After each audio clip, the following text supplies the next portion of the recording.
friends, how are you? Welcome to our Amma cooking channel. Today we are preparing mushroom pickle. Please subscribe, like and share. Don't forget to give us a comment. Thank you. ఈ రోజు మనము mushroom pickle ఎలా తయారు చేసుకోవాలో చూద్దాం. చాలా టేస్టీగా ఉంటుంది, చాలా ఈజీగా తయారు చేసుకోవచ్చు. మష్రూమ్ పీస్ కూడా చాలా పుల్లగా ఉండి చాలా టేస్టీగా ఉంటుంది. ట్రై చేయండి. ఎప్పుడు మష్రూమ్స్ కర్రీగా కాకుండా ఇలా పచ్చడిగా కూడా ట్రై చేయొచ్చు, చాలా బాగుంటుంది. దీనికి మనము ఒక ప్యాకెట్ మష్రూమ్స్ తీసుకున్నాము. ఈ మష్రూమ్స్ని బాగా నీట్గా కొంచెం గోరువెచ్చటి నీటిలో కొంచెం సాల్ట్ వేసి బాగా క్లీన్గా కడిగేసుకోవాలి. చిన్న చిన్న మష్రూమ్స్ అయితే మనం 2 ముక్కలుగా కట్ చేసుకోవాలి. కొంచెం పెద్ద సైజ్ మష్రూమ్ అయితే 4 ముక్కలుగా కట్ చేసుకోండి. ఇప్పుడు మనము మష్రూమ్స్ని ఫ్రై చేయాలి. దానికి మనము వేరుశనగ నూనె తీసుకుంటున్నాము. అదొక 5-6 స్పూన్లు ఆయిల్ వేసుకోవాలి. ఆయిల్ వేడైన తర్వాత మనం కట్ చేసుకున్న మష్రూమ్స్ కూడా వేసి బాగా ఫ్రై చేయాలి. మష్రూమ్స్లో బాగా వాటర్ ఎక్కువగా ఉంటుంది. మనం ఫ్రై చేసేటప్పుడు వాటర్ బయటకు వస్తుంది అన్నమాట.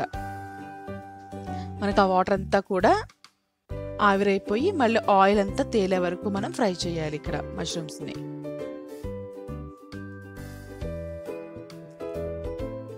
చూసారా, వాటర్ అనేది వస్తుంది. ఇప్పుడు మనకి మష్రూమ్స్ వేసిన 2 నిమిషాల తర్వాత మష్రూమ్లో ఉన్న వాటర్ బయటకు వచ్చేస్తుంది.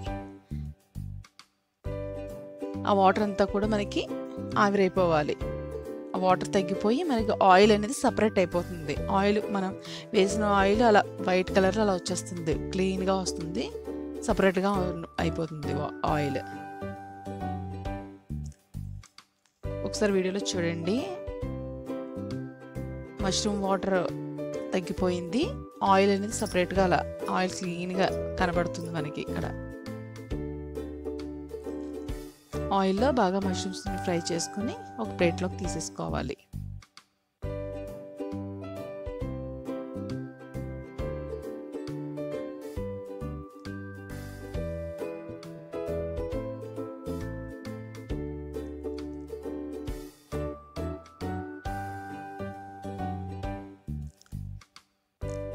ఫ్రై చేసిన మష్రూమ్స్ ఇవి. ఇప్పుడు మనం ఇక్కడ అల్లం వెల్లుల్లి పేస్ట్ తీసుకోవాలి. మనం ఏ ఆయిల్లో ఫ్రై చేసామో ఆ ఆయిల్లోనే అల్లం వెల్లుల్లి పేస్ట్ 3 స్పూన్స్ వేసుకోవాలి. మష్రూమ్ ఫ్రై చేసిన ఆయిల్లోనే వేసుకుంటే బాగుంటుంది టేస్ట్ అనేది. మీరు కొంచెం స్పైసీగా కావాలనుకుంటే ఇంకొక స్పూన్ అల్లం వెల్లుల్లి పేస్ట్ వేసుకోండి. మీడియంగా తింటే 3 స్పూన్స్ సరిపోతుంది. అల్లం వెల్లుల్లి మొత్తం ఆయిల్లో బాగా ఫ్రై అవ్వాలి.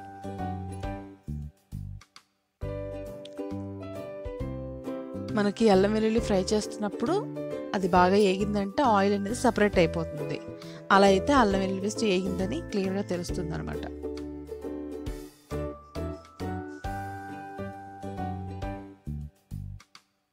పచ్చివాసన పోయేటట్టుగా బాగా ఫ్రై చేయాలి. చూసారా, ఆయిల్ సపరేట్ అవుతుంది. ఇలా సపరేట్ అయితే మనకి బాగా వేగినట్టు అనమాట.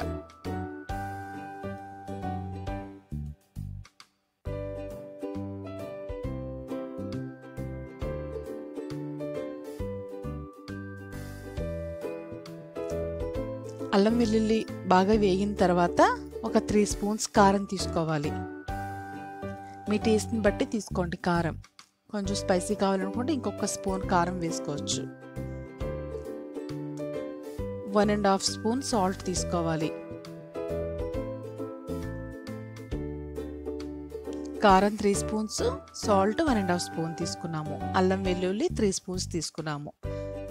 స్టవ్ ఆఫ్ చేసేసి సాల్ట్ కారం కూడా బాగా కలపాలి. అల్లం వెల్లుల్లి పేస్ట్లో కలిసేటట్టుగా బాగా కలిపేసేయండి. మనకి అల్లం వెల్లుల్లి వేగిన తర్వాత వెంటనే స్టవ్ ఆఫ్ చేసేయాలి. స్టవ్ ఆఫ్ చేసి కారం సాల్ట్ వేసుకుని బాగా కలుపుకొని చల్లారే వరకు పక్కన పెట్టేసుకోండి. బాగా చల్లారిన తర్వాత 1.5 స్పూన్ ఆవపిండి వేసుకోవాలి.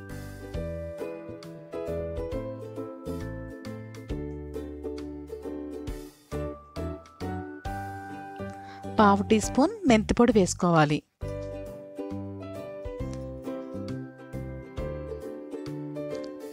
Half teaspoon garam masala powder వేయాలి.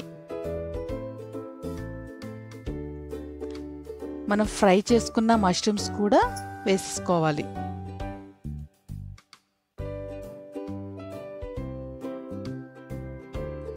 మొత్తం అన్నీ బాగా కలిసేలాగా బాగా కలపాలి. ఆవపిండి, మెంతిపిండి అన్నీ కూడా అల్లం వెల్లుల్లిలో బాగా కలవాలి. మష్రూమ్స్ అన్నీ కూడా బాగా కలిసేటట్టుగా బాగా కలిపేయండి. ఒక పెద్ద సైజు నిమ్మకాయని తీసుకుని ఆ జ్యూస్ని తీసి వేయాలి. చిన్న కాయలు అయితే 2 వేయండి, పెద్ద సైజు కాయ అయితే ఒకటే కాయ వేయాలి.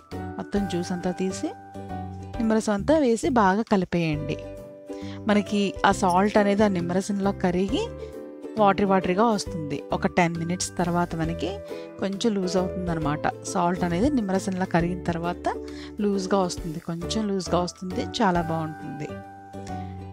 అంతా కలుపుకొని ఒకసారి టేస్ట్ చూడండి. మీకు సాల్ట్ కానీ కారం కానీ కావాలి అనుకుంటే ఇంకొంచెం వేసుకోండి.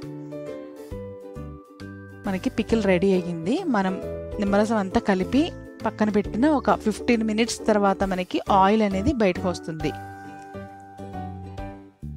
మీకు కావాలంటే ఇంకొక 2 టీ స్పూన్స్ ఆయిల్ వేసుకోవచ్చు.